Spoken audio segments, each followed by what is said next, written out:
Did you even dial 999? Because it's a good time. Because I'm a brat when I'm bumping that. And Windows cracked when I'm bumping that. Don't eat, don't sleep. Just put it on repeat.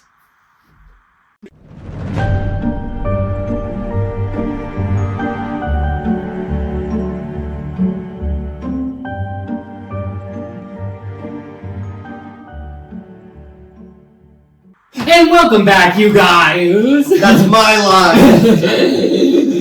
Welcome back to another edition of Uncorked. I'm your host, DJ, here with my co-host, Paul, as usual. And as you can tell, guys, I'm a brat, because I'm bumping that. You are indeed a brat, and we hope you like what we have on, because you're gonna be seeing it a lot! Yeah, you're about to see this outfit a lot. I feel like I'm looking country. It's a vibe, though. Thank you. I was kind of going for like a little bit country, a little bit garbage. Well, I'm a little bit country, I'm a little bit garbage, and... Country boy, I love you! Speaking of garbage... Speaking of garbage, for today's Uncorked, we are eating at none other than one of my very favorite places, and yours, Arby's. I love Arby's. If you know me, you know I love Arby's, I love McDonald's, I love all fast food, and I definitely did not have to ask DJ what Arby's had when he was ordering the food for us. No. I have their menu memorized at this point. That it was terrifying. And I think it speaks wonders, that speaks a lot about us, that you're drinking an Arby's cup and I'm drinking wine with the Arby's. No. I had a lot to drink last night. Yeah, I can see it in your eyes. You're suffering right now. I suffer. So we just recorded the next 2 episodes that are coming out before this. Mm-hmm. And I suffered through drinking the wine, and I'm drinking, I was like, hair of the dog is supposed to help. It's not helping. As you're drinking it, you're like, pretty much. Except I did not do that because I did not want to ruin the audio. Right. Now, before we get into today's topic, which we're talking about the live show, I just want to note that Arby's has the best fries. These curly fries are unmatched. You can't beat them. They're amazing, iconic, legendary, the moment. And you don't need to get into an Arby's curly fry, okay? That is the moral of today's story. Get into an Arby's curly fry. Because I never met one I didn't like. Yeah.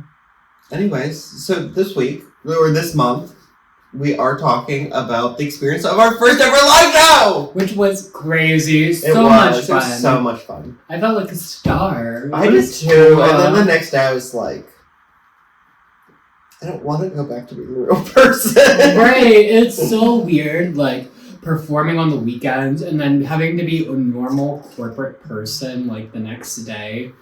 It's the weirdest feeling. Yeah, because, on Saturday, you're signing autographs, and on Monday, somebody's saying, "Where's my coffee, faggot?" Right, exactly.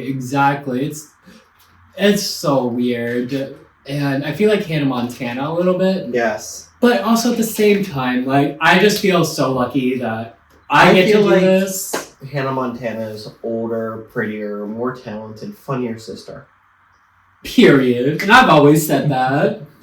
No, but at the end of the day, I do feel so lucky I get to do this and that there's people who enjoy our stuff. And even if it's 10 people to come see the show, or 10 people to watch the podcast, it makes me feel so lucky I get to do that. And I get to bring joy to someone, and someone gets the jokes, and someone gets the humor. And really, that's why I do it, because I love making people laugh. And I know, you love spooky. I know you're a little bit more into the spooky side of things than I am, surprisingly. That is shocking. It is shocking, because I dress so much more goth, and I try and lead into it so much more, but you're so much way deeper. But there are 2 very famous Japanese artists. And one of them, his artwork is super dark and terrifying, but he's super sunny disposition, outgoing, golden retriever. And there's, on the flip side, you have one, and he like draws like the cute little characters, like, Mm-hmm. and he like dresses all in black, and he never smiles, and like. It tracks. It's really like that opposites. That's so funny. So, what was your favorite part of the live show? Oh my gosh. Honestly, like I was alluding to before, just hearing the laughter, like the live laughter of the jokes and like people reacting live to the comedy and everything. Because sitting here in like just a room by ourselves, like we don't get any laughs, we don't get any reactions. So it's like making these jokes that you don't know if it's that funny, if it's gonna land. So like having the actual live people there, like seeing how they react, it's like awesome. I don't know, the people in my head laugh at all my jokes. Oh, you got that was him, supposed to be DJ. the voices in my head. What was your favorite part of the live show? My Drew Barrymore joke. That was you got me with that one. I was like, I was talking about the lessons going on daytime television, and I got up and I walked. We were like 4 feet apart from one another because there was a TV separating us. And I got up and I like started stroking Paul, and I was like, oh, like, tell me about the haunting. Like, was it scary? Right. And if you know anything about Drew Barrymore, that's a fun. It was really funny. It was a good Anyone moment. who's on TikTok would know. But I have to say, close second was my Lorraine Warren impression. That was good too. Can we share it with? Do you want me to insert a clip of it? No, like we'll just do it now. Oh, okay, yeah. Lorraine Warren, you all know her from The Conjuring, but like we were talking about like, oh, like if the Amityville house is the most haunted house she's ever been into, then going home to Annabelle must be like going home to a shitty roommate. Where's all the rice pudding? Annabelle, did you eat all my rice pudding? Don't take that tone with me, young lady. I'll banish you to the 9th circle of hell. That was a good moment. Yes, and I kept doing it. Like, I only ever did it like in rehearsal, like that in that one spot, and then it just kept cropping up. You do a good accent. That was a good. To the point where my father said, "Where did you learn Lorraine Warren loved rice pudding?" And I said, "I did, and I made it up because like she's an old lady." And he was like, "I like rice pudding," and you can't tell your father, "Well, you're an old man." Right. No. So what was your biggest lesson, your biggest takeaway? My biggest takeaway is that we could do this. Same, like being up there and being live and like that's probably it's what I want to keep doing. I want to keep doing live shows. I want to keep making people laugh, not just on the internet but also in person, and like we can do the damn thing. Yes. What is one thing that you would do differently next time? The co-host. Damn it, you took my joke! Okay, but seriously, what is one thing that you would do differently next time? Next time, I don't know. I think my biggest challenge for next time is going to be writing different jokes and really expanding outside of the same jokes I do something, because I notice I do some of the same jokes over and over. So it'll be like writing new jokes and expanding in new material. That's my biggest challenge and biggest takeaway. But also stuff, because like you never know what age the audience is going to be. You never know who's going to be in the audience. So like, yeah, because some of the jokes that we thought were hilarious didn't land because it was an older audience. Right. So really taking that into account and like taking it into account your audience could really be whatever age, and just like really refining my joke writing and stuff. And honestly, what we did up there was hard. Like basically we did an hour and a half of like stand up. Yeah. And like most comedians do like 5 minutes, and we were up there for an hour and a half. I was so tired after. Oh yeah, I departed. I do think, and we're gonna have to talk to Jeff about this. I think next time we should like move it to 7. Just because 8 was like Yeah, we can. Maybe we'll move the next one to 7 o'clock. Yeah, it just felt like so much waiting. Mm-hmm.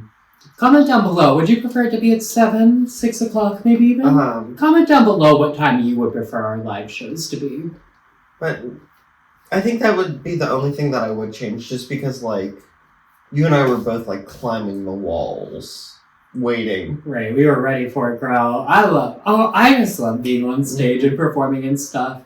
And you kind of alluded to it. Are we announcing? Are we telling people there might be another live show soon? There might be. Maybe, possibly. We'll see. Just keep your eye out. We have some, like we said in our post, we have a lot of big things planned and coming for you guys. Huge shout out to Jeff, who owns the Paduti Live Podcast Theater. Yeah. He was wonderful to work with. Like, it's so rare. First of all, like, he's a podcaster himself, so he gets, like, what we do. Mm-hmm. But it's also so rare in theater or performance where you meet somebody who we would tell him something, and before the words are out of his mouth, he gets it. Right. And he's like, he has what we have in mind already before we even think of it almost. Right. And I will say, like, in the podcasting world, you have to have, like, a ton of views to be able to do a live show. Mm-hmm. So, like, him even just giving a platform to people like us and creators like us who don't have that many followers and giving us a chance and trusting us with the stage, it's great. And we're lucky we found him and found, like, the Paduti Live Theater. Go check it out if you're ever there. Like, yeah, absolutely. It's awesome, and I'm so excited to keep doing it. Yeah, and he was telling us he's got a ton of events coming up, so go support. Right, definitely worth supporting. He was really great. And if you tuned in streaming-wise, all of his things are streaming, so, like, you can keep doing it. Like, sign up for his emails. Right, yep. But very much looking forward to the future, I guess, is the takeaway. Like I said, we have a ton of things planned for you guys. The first live show was a great learning experience. It was so fun. Went better than we thought it would. And we're so excited to keep entertaining you guys. Yes. And just if anyone's wondering, how do I keep my figure? No one wants it. Nope, no one else wants it. Yep, we dropped that joke. We dropped that joke. It was lost in translation. Mm-hmm. But we'll get them next time, you know. Shout out to my cousin Madison for being willing to stand up and ask that question. I just wanted to, like, I didn't know if anyone would actually ask questions, so I had a plan. Right. Sometimes you gotta have an audience plan. Mm-hmm. And I figured it would be funny having, like, do a joke to, like, lighten the mood. Right. Probably the funniest part of the night wasn't anything that we did during the live show. And it was, Jeff comes back to us on the backstage, and he had a fog machine. And he was like, do you have anyone you trust to, like, run the fog machine? We're like, oh, our friend Dan, like, he's out there. He's like, okay. And he walks into the theater, and we hear him go, Dan? Is there a Dan here? And me and Paul are cackling because we're like, oh, Dan probably thinks he's going to get kicked out. Right. You hear this little voice just go, hello? It really was so funny. No, it was perfect, yeah. Honestly, no notes. No notes. It was great.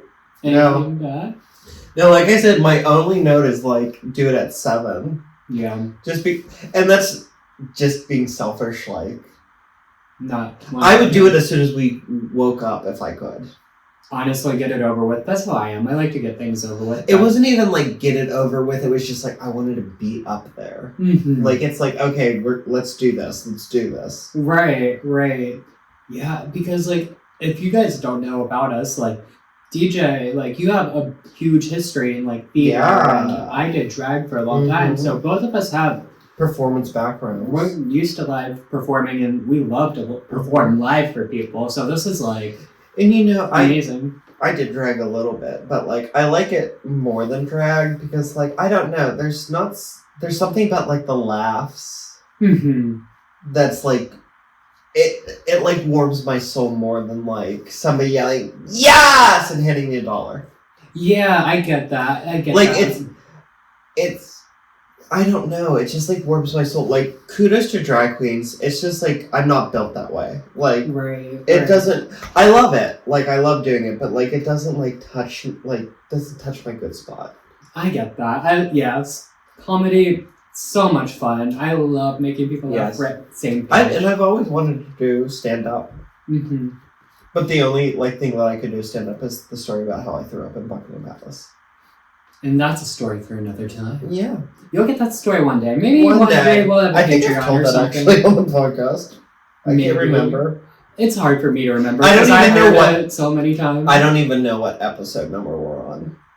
Right. I know we're in the 80s right now. I know. And I know crazy. I know 100's coming up and I have big plans for 100. Yeah. I mean, there's so many fun things coming up. You can't do any more two-parters until after I do. If I'm going to do a two-parter, you guys have to wait and see. But if you tuned in, thank you so much. Yes. If you did not tune in to our next one. Be on the lookout on all of our socials. Maybe one day, if we're like hurting for content, we'll release it. Maybe one day. If something goes wrong. Yeah, just thank you all again. Thank you guys so much for your continued support. We appreciate you all. We do this for us. Because, like, we actually enjoy doing this, but we also, like, it just means so much that you all tune in and watch. Right. And we love you. Yeah, so hopefully you guys stick around. Keep riding this crazy train with us, and we have so many fun things planned for you guys, and we're so excited for the future, and we've got such great things coming up. Such great things.